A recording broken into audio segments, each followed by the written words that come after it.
안녕하세요. 2022 카타르 월드컵 조별리그 2차전 일정 H조에서는 한국이 가나와 맞붙고 포르투갈과 우루과이가 맞붙습니다. 한국과 가나의 경기 준비 상황에 대해서 다양한 정보들, 프리뷰들, 그리고 최신 소식들 전해드렸는데요. 우리와 이제 엇갈려서 16강 진출을 겨루는 포르투갈과 우루과이의 경기는 어떻게 펼쳐질지, 그리고 어떤 결과가 나와야 우리에게 유리할지 상세하게 분석하는 시간, 부버지 김현민 기자와 함께 알아보도록 하겠습니다. 안녕하세요. 네, 안녕하세요. 일단 한국 대표팀 11월 28일 밤 10시에 가나와 경기하고요. 현지 시간으로는 똑같은 28일인데 일단은 시차가 다르기 때문에 포르투갈과 우루과이의 경기는 하루 지나서 11월 29일 새벽 4시에 킥오프하게 됩니다. 일단 우리가 당연히 가나를 이겨야 되는 것은 그렇죠. 맞지만 포르투갈과 우루과이의 경기는 좀 어떻게 되는 게 좀 좋을지, 또 어떻게 진행될지 궁금한데요. 일단 우루과이는 우리와 경기를 해봤기 때문에 우리가 이제 많은 문제점들을 좀 파악을 했어요. 예, 가장 큰 문제는 결국 수아레스였죠. 그러니까 우리나라 입장에서는 생큐 수아레스였는데요. 수아레스가 너무 한 게 없었어요. 그 히트맵을 보시면 아시겠지만요. 거의 측면으로 도망다니고 있다시피 하죠. 말 그대로. 예, 거기다가 패스 성공률도 50%밖에 되지 않았고, 슈팅 없고, 드리블 시도조차 없어요. 예. 그리고 볼 경합도 없어요. 뭐가 하나도 없어요. 크로스도 없고, 찬스 메이킹도 없고, 그냥 도망만 다녔어요. 말 그대로.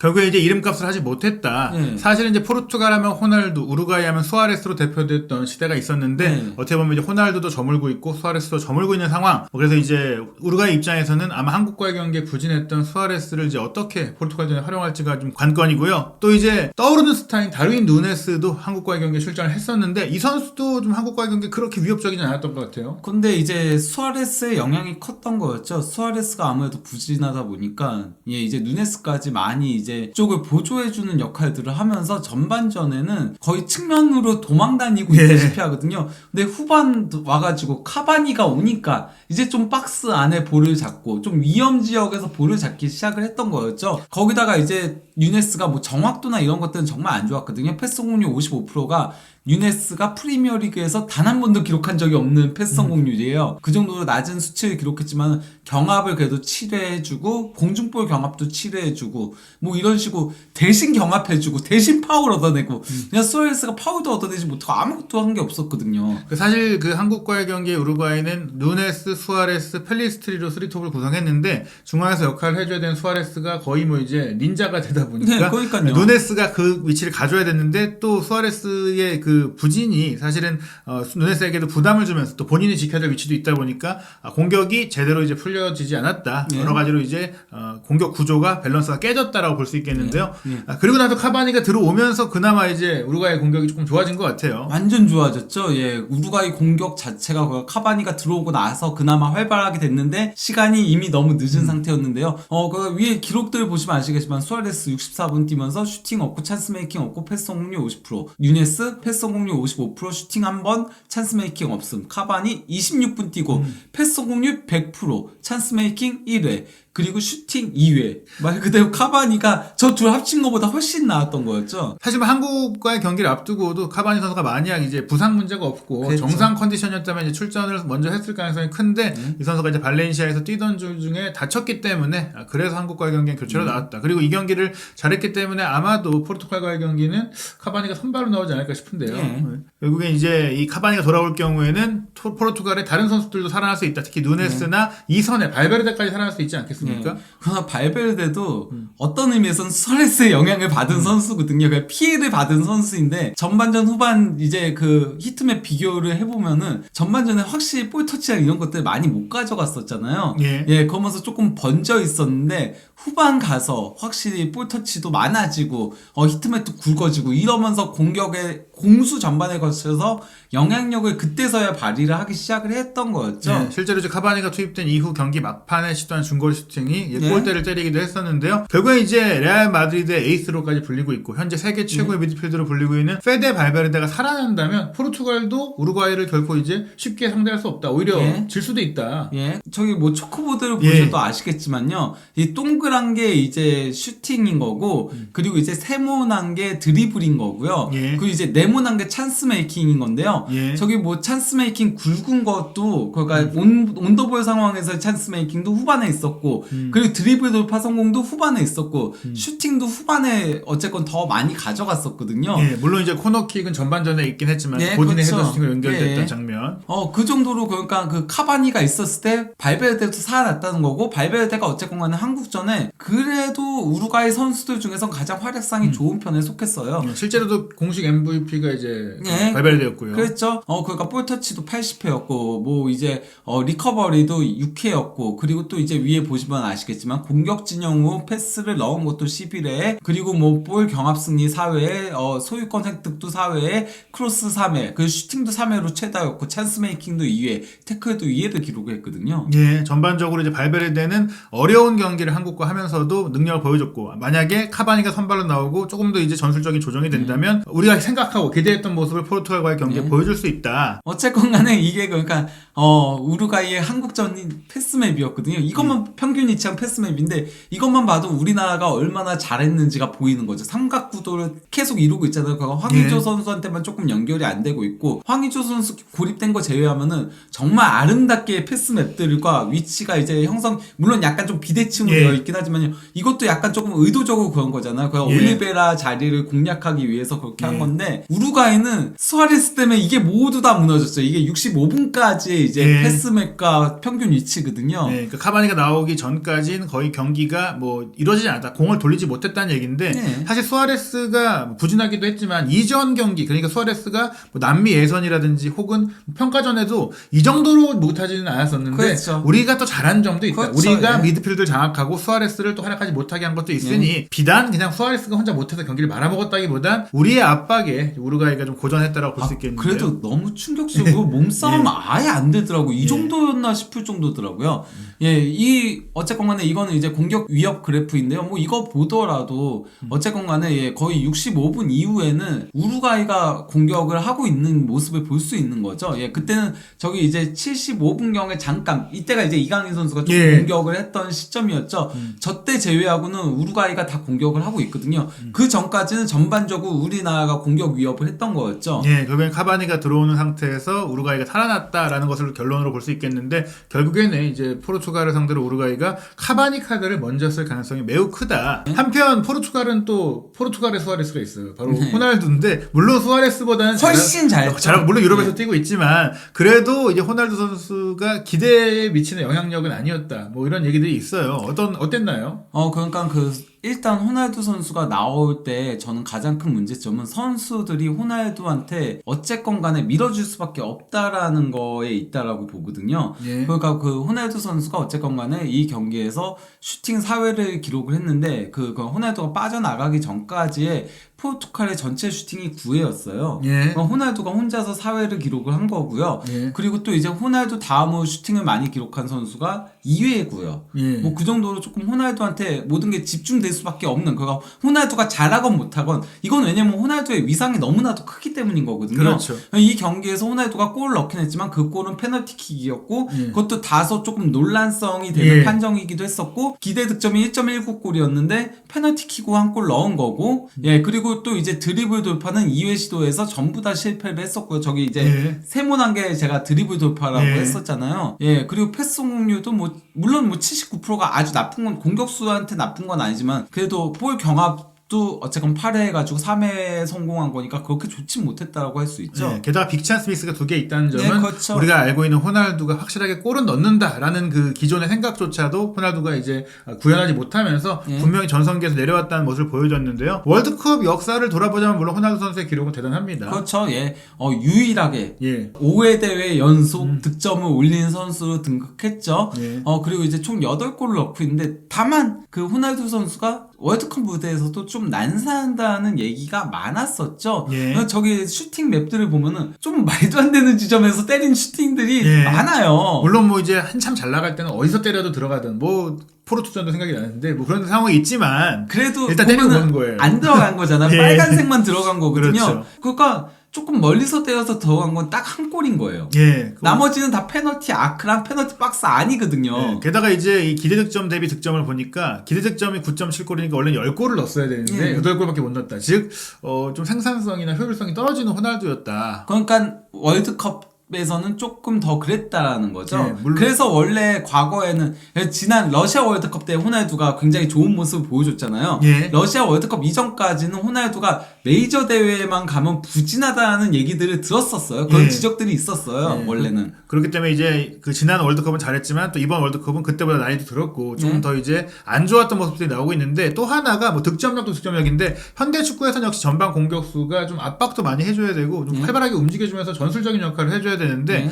호날두가 좀 그게 맨유에서도 안 된다는 얘기들이 많았잖아요. 맨유에서는 아예 안 돼서 그게 가장 큰 문제였고, 예, 그래서 결국은 호날두가 방출되는 사건이 발생을 한 건데요. 왜냐면 테나우 감독은 그런 거 굉장히 중시여기니까 호날두가 거기에 충족시켜주지 못해서 결국 교체 아웃되거나 교체 투입되거나 뭐 이런 것들이 있으면서 마찰이 생겨가지고 그렇게 된 거고요. 그나마 그래도 포르투갈에서 보면은 더 열심히는 뛰어요. 경기 봐도 확실히 의욕적으로 뛰더라고요. 막 점프도 막 엄청나게 하고, 그래서 그 헤딩 슈팅한 장면은 되게 예전 생각났어요. 그래서 에어조던 막 에어날도 이거 기억날 정도로 더 성실하게 그 수비 진영으로도 많이 내려오긴 하거든요. 훨씬 많이 뛰었네요. 예. 하지만 그럼에도 부족하긴 하죠. 예, 이게 문제는 이제 맨유에서는 조금 이제 마음적으로도 좀 몰입이 안 됐다는 걸 한다면 포르투갈에 와서는 열심히 뛰었는데도 크게 기여가 안 된다. 결국에는 이 선수가 공격 지역에서 슈팅 외에는 별다른 이제 효과가 없다. 예. 그리고 이제 움직임의 패턴을 보니까 더욱더 이게 느껴지는데요. 예, 이게 그러니까 특히나 이제 포세션 상황, 그러니까 볼을 소유하고 있는 상황에서의 움직임이 너무나도 제한적이에요. 예. 호날두가 저기 위에 이렇게 조그만하게만 있는 거잖아요. 그러니까 볼을 가지고 있지 않을 땐 그래도 저게 그런 거야. 나한테 볼 줘 하면서 막 이렇게 많이 움직이는 건데, 이제 볼을 잡으면은 제한적인 움직임만 가져간다는 거죠. 그러면서 바로 슈팅으로 때려가거든요. 호날두 선수가. 저기 근데 예전에는 그렇게 때려도 들어갔잖아요. 예. 지금은 그게 조금 안 된다는 게 호날두 선수의 가장 큰 문제라고 할 수 있는 거죠. 그리고 이 그래픽을 보니까 제가 드는 생각이, 나이지리아와의 평가전 당시에도 호날두 선수가 장애물로 빠졌을 때 브루노 선수가 두 골이나 넣었고, 그렇죠. 브루노 활약이 대단했는데 브루노가 아예 슈팅할 수 있는 위치로 들어가지 못하고 있고, 또 칸셀로 같은 경우도 굉장히 그렇죠. 공격력이 좋은 선수인데 호날두가 있으니까 생각보다 이제 공격적으로 본인이 슈팅하거나 득점할 수 있는 데로 못 들어가고, 근데 그 선수들뿐만 아니라 다른 모든 선수들이 호날두가 영역을 차지하고 있으니까 좀 골을 넣기 위한 움직임을 많이 못 가져가는 게 아니냐. 그냥 제가 봤을 때 호날두가 있을 때는 항상 수혜를 가장 많이 받는 거는 게레이로 같아요. 네. 파파의 게레이로. 네. 그래서 게레이로는 활약상이 좋았었거든요. 네. 그리고 게레이로는 어쨌건 간에 측면으로 이렇게 가면서 거기서 이제 크로스 제공해주고 뭐 이러니까 예. 결국에 이제 호날두가 있을 경우에 포르투갈의 다른 좋은 이선 공격수들이나 뭐 최근에 프리미어리그 잘하는 선수들이 조금 이제 죽는다. 아, 그리고 또 주목해 봐야 될 부분이 볼이 없을 때 베실바가 그니까요. 엄청 내려오죠. 사실 진짜 저는 모드리치도 크로아티아에서 거의 센터백 2명 옆쪽으로 오른쪽으로 많이 내려오거든요. 베실바가 딱 그렇게 하고 있더라고요. 사실 베실바도 공격 창의성 하면 또 알아주는 선수인데 호날두가 있다 보니까 브루노 베실바가 같이 뛸 때 사실 이 두 선수가 함께 문전으로 왔다 갔다 하면서 치고 들기도 하고 뭐 이렇게 해야 되는데 호날두 때문에 밀려 내려왔고, 또 호날두가 수비를 좀 많이 못 해주니까 더 희생이 된다. 결국에는 베실바 브루노가 무서운데 둘이 안 무서워진다. 거의 우리와 경기할 때 벤탄쿠르 발베르데처럼 약간 좀 그렇죠. 결국에는 둔화된다는 것이죠. 거기다가 이제 포르투갈의 또 다른 문제가 뭐냐면요. 이게 뭔가 그 공격 위협 그래프인데, 가나가 위협한 공격 장면 자체가 거의 없었어요. 그러니까 경기가 거의 70분에 포르투갈이 위협을 하고 한 20분 정도를 가나가 위협을 했는데 그때마다 골이 들어갔다는 거죠. 그리고 저기 이제 마지막에 저렇게 크게 나와 있는 거는 골키퍼 실수 장면에서 그렇죠. 실점이 안 나온 거지만은 어쨌건 간에 그러니까 수비가 상대가 몰아칠 때 조금 흔들리는 장면들이 있었다라는 겁니다. 사실 뭐 마지막 그 장면도 이냐키 윌리엄스가 미끄러지지 않았다면 3대3이 될 수도 있었고, 그렇죠. 사실은 이제 뭐 가나도 물론 공격력이 뭐 좋은 팀이지만 우루과이도 우리와의 경기에서는 우리가 정말 수비를 열심히 했고 또 정말 몸을 던지고 처절하게 했기 때문에 어려웠지, 포르투갈은 솔직히 말하면 그 수비 집중도는 우리보다 떨어질 수 있거든요. 그래서 우루과이가 충분히 포르투갈 상대로 또 골을 넣을 가능성은 있다.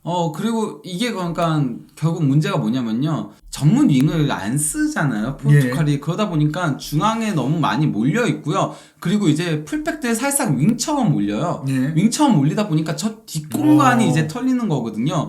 특히 칸셀루 쪽이 가나전에 지속적으로 털렸고, 그리고 최근에 칸셀루가 좀 안 좋아요. 특히 칸셀루 선수가 그러니까 맨시티에서도 오른쪽 풀백에서 뛸 때 안 좋잖아요. 그렇죠. 사실 왼쪽으로 나올 때 잘하죠. 그건 왼쪽으로 나올 때 잘하는데, 이게 최근 들어서 조금 맨시티에서 그게 반복되다 보니까 포르투갈 대표팀에도 조금 영향을 끼치고 있는 것 같아요. 그래서 도리어 최근 포르투갈 대표팀 보면은 달롯이 나왔을 그렇죠, 때가 잘하죠. 도리어 더 안정적이에요. 더 잘하고, 예. 칸셀로를 왼쪽으로 옮기고 달롯을 오른쪽으로 넣는 방안도 그 방안을 고민하는 게 저는 낫지 네. 않을까 싶긴 한데 아직까지 페르난도 산토스 감독은 왼쪽은 게레이로와 멘데스의 경쟁, 그리고 오른쪽은 칸셀로 주전에 이제 달롯이 칸셀로가 휴식할 때 나오는 정도로 쓰고 있는 거죠. 예, 산토스 감독이 조금 과감함이 부족하고 또 워낙 오랫동안 또 대표팀을 해서 그런지 선수들의 이제 마음을 좀 챙기는 것 같아요. 레프트백 2명 있는데 라이트백 2명을 동시에 쓰면 약간 레프트백 선수들이 삐질 수 있거든요. 예. 그렇거든요. 어찌됐거나 포르투갈은 그래서 수비에 문제가 있다. 예, 그래서 실점 장면이 전부 다 게레이로가 털리면서 나왔던 거라는 거죠. 예, 결국에는 그 문제조차도 칸셀로도 갖고 있기 때문에 풀백 뒤가 언제든지 열릴 수 있고 그렇다면 포르투갈이 우루과이를 상대로 무실점 경기를 하는 것은 좀 어려울 것이다. 거기다가 이제 또 다른 리스크라고 할 수 있는데요. 디오고 코스타 골키퍼가 이제 주전으로 등극하게 된 계기가요. 예. 바로 이제 세르비아하고의 월드컵 예선 최종전에서 후이파트이시우, 원래 오랜 기간 예. 포르투갈 주전 골키퍼로 활약했던 후이파트이시우가 타디치의 프리킥을 그냥 정면으로 거의 오는 건데 놓치는 우를 범하면서 예. 그러면서 동점을 내줬고 결국 1대2로 패하면서 플레이오프로 가게 되면서 그러면서 이제 디오고 코스타가 새 주전으로 등극해서 계속 맡아오고 있었거든요. 예. 근데 바로 이 디오고 코스타가 지난 가나하고의 경기에서 막판 실수만이 아니고 경기 내내 네. 불안정했어요. 골키핑에 있어서 뭔가 캐칭도 조금 불안정하고 막 이랬었거든요. 그러다 보니까 이러면은 또 골키퍼 바뀌는 거 아니야? 약간 조금 그런 생각도 들긴 하더라고요. 어쨌건 간에 그래도 호날두 선수가 이제 끝나고 나서 막 코스타한테 야, 이겼는데 왜 침울해 하고 있어? 이러면서 힘내 이러면서 조금 리더십을 보여줬다라고 하긴 하지만은 예, 이것도 조금 리스크가 될 수는 있다는 거죠. 네, 뭐 저는 개인적으로 조세사 선수도 뭐 울버햄튼에서 워낙 잘하고 있어서 그러니까 저는 예, 주제사 왜 안 이제 쓰는지 모르겠어요. 그 선수가 나올 수 있다. 사실 지금 요새 이제 포르투갈 대표팀이 이제 휴식일에 호날두가 이제 굉장히 카타르에서 가장 비싼 식당에서 한턱을 쐈는데 3명이 안 왔다. 안 온 선수들이 지금 가족과 일정이 있어갖고 뭐 칸셀루, 뭐 베실바 그리고 조세사가 안 왔다고 하는데 뭐 어찌됐거나 그건 뭐 상관이 없을 거예요. 그렇죠. 어떻게 보면 이제 조세사가 그 식사 빠지고 선발 출전 얘기를 들어가지고 뭐 준비를 하고 있었는지 모르겠지만 골키퍼 바뀔 가능성은 저 있을 것 같아요. 왜냐면 이번 때 워낙 골키퍼가 중요하고 또 한 번 우루과이전에 실수가 나온다면 좀 포르투갈이 탈락할 수도 있기 때문에 이 부분도 중요한 변수 같습니다. 그래도 어쨌건 간에 포르투갈 입장에서 기대해 볼 만한 요소는 부패 폼이 최고조에 올라있다는 거죠. 예. 그냥 호날두가 없을 때 활약상은 정말 좋고요. 체코전하고 나이지리아전이 그랬죠. 예. 그리고 또 이번에는 호날두와 같이 나와서도 패스들이 예술이었어요. 스루 패스를 딱 그 풀백 뒤로 잘 찔러줬어요. 네, 그래서 이제 펠릭스와 레앙의 골을 어시스트했죠. 이 경기에서 공중볼 경합 승률 100%. 예. 그 부패가 이렇게 많은 선수가 그리고 이제 뭐 상대 페널티 박스 안으로의 패스가 8회인 거예요. 예, 그리고 또 이제 크로스도 5회, 그리고 볼 경합 승리 5회,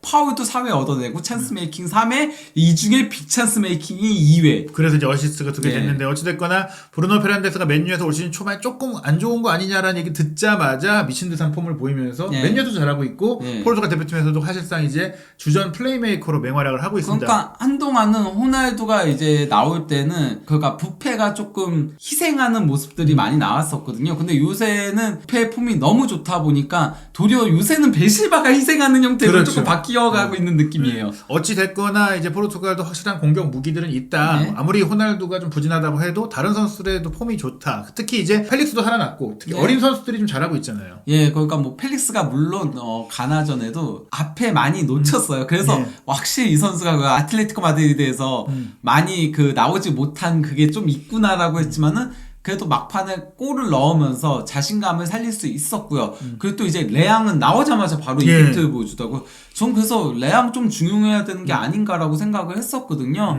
예, 어쨌건 간에 뭐 펠릭스가 만 23세 14일로 골을 넣고 또 이제 레앙이 만 23세 167일로 골을 넣으면서 포르투갈 대표팀 역대 월드컵 데뷔전 기준이에요. 왜냐면은 그냥 오는 호날두가 최연소 득점이거든요. 그러니까 데뷔전 기준 최연소 득점 1, 2위를 동시에 기록했다. 결국에 이제 호날두 선수가 부진해도 뭐 브루노 페란데스가 패스해줄 수도 있고 펠릭스나 레앙도 골을 넣을 수 있기 때문에 포르투갈도 우루과이를 상대로 충분히 골을 넣을 수 있는 경기를 할 수 있다. 결국엔 골이 나오는 경기가 될 건데 누가 더 많이 넣느냐의 싸움일 것 같습니다. 예상 라인은 어떻게 될까요?